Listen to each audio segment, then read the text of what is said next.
The Quarantine Diary of Cheng Meng.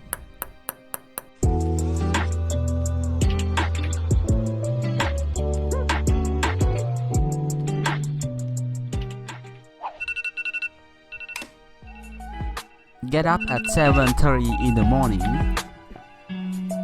Drink some hot water. Cheng Meng wakes up. She opened the window for ventilation.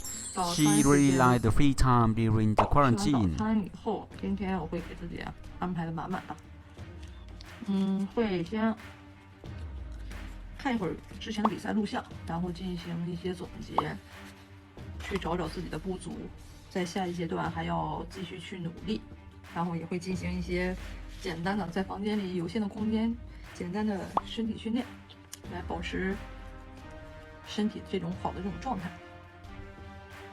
还会给自己休息的时间，泡泡茶，看看书，一天非常充实。 She will review the game by watching the replay. She wants to know where she can improve further in table tennis. 给你我轰轰烈烈的渴望和温柔。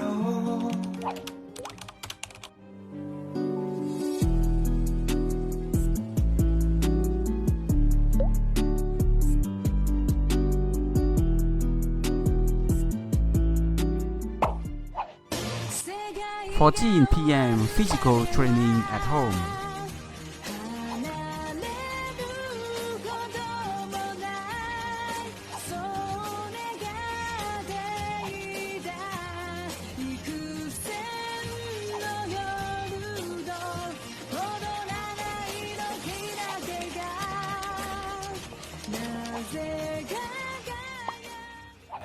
晚餐时间到啦！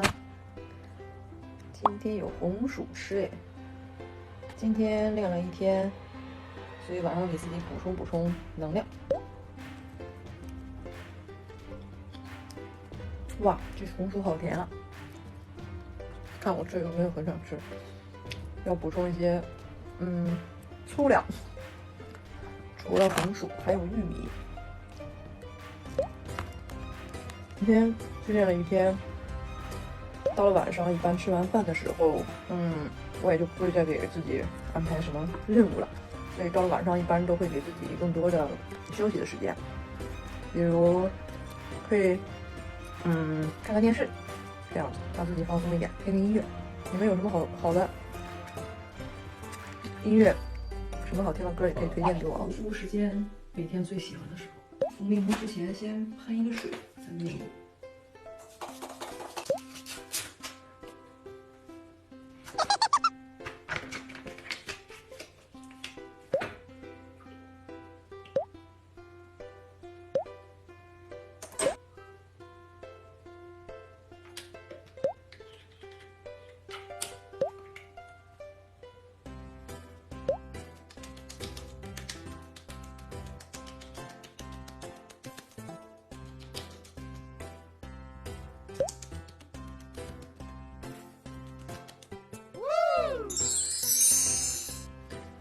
好了，这就是我的日常的一天。